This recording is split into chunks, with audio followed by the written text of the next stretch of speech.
Hello everyone. आज हम पढ़ेंगे संधि के बारे में, जो कि स्वर संधि के बारे में पढ़ेंगे। स्वर संधि का जो पिछला जो वीडियो है उसको आप अच्छे से देखें।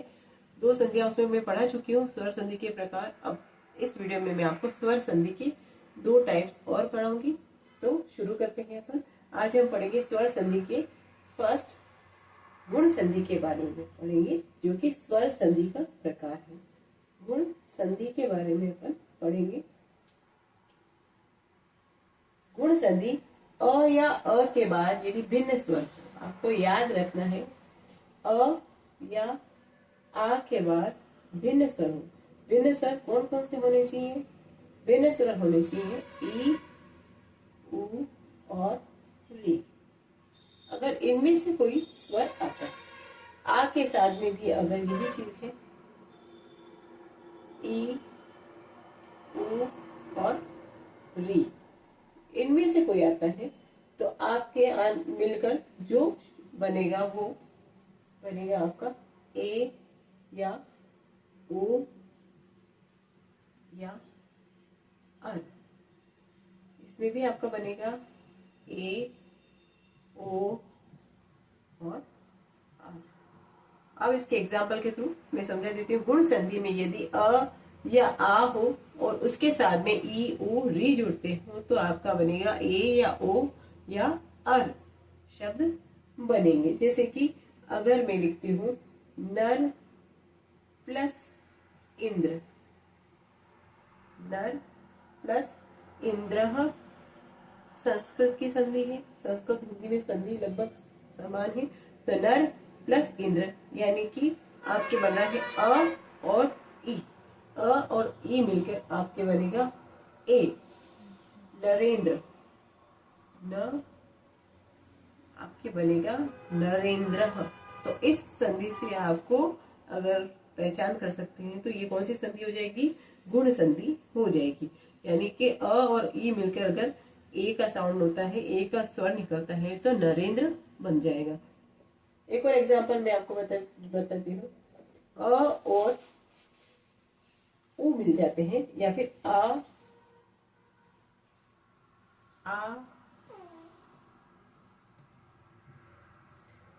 प्लस उ मिलते हैं। यदि आ प्लस उ मिलता है तो आपके बनेगा उ।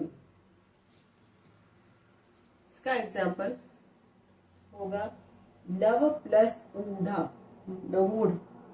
क्या बनेगा आपके? नव प्लस ऊढ़ा, नवूढ़ शब्द बन जाएगा। नव प्लस ऊढ़ा तो आपका शब्द बनेगा नवूढ़, नवूढ़ा।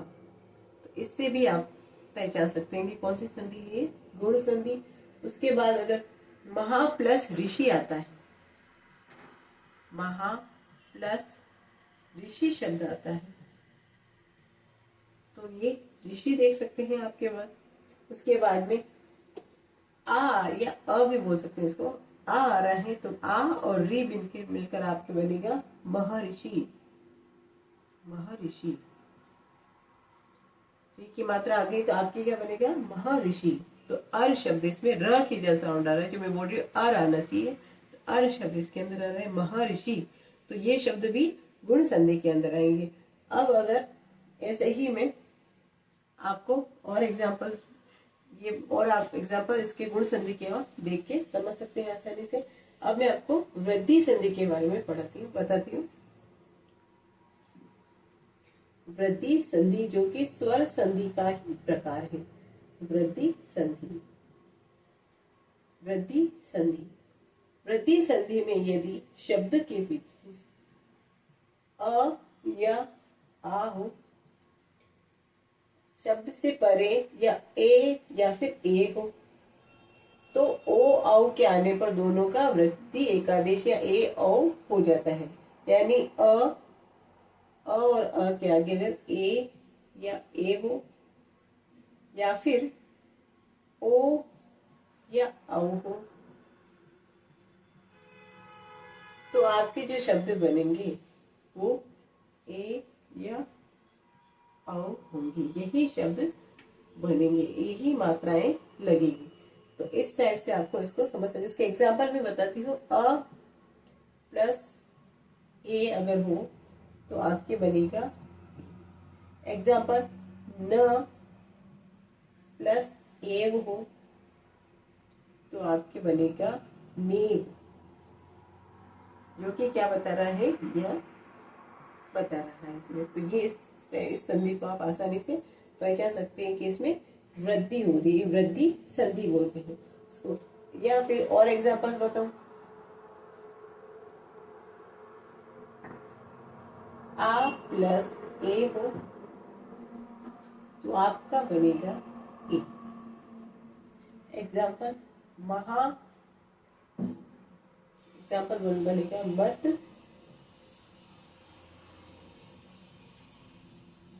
प्लस एक्यम, मत प्लस एक्यम, तो आपका आंसर होगा मतेक्यम।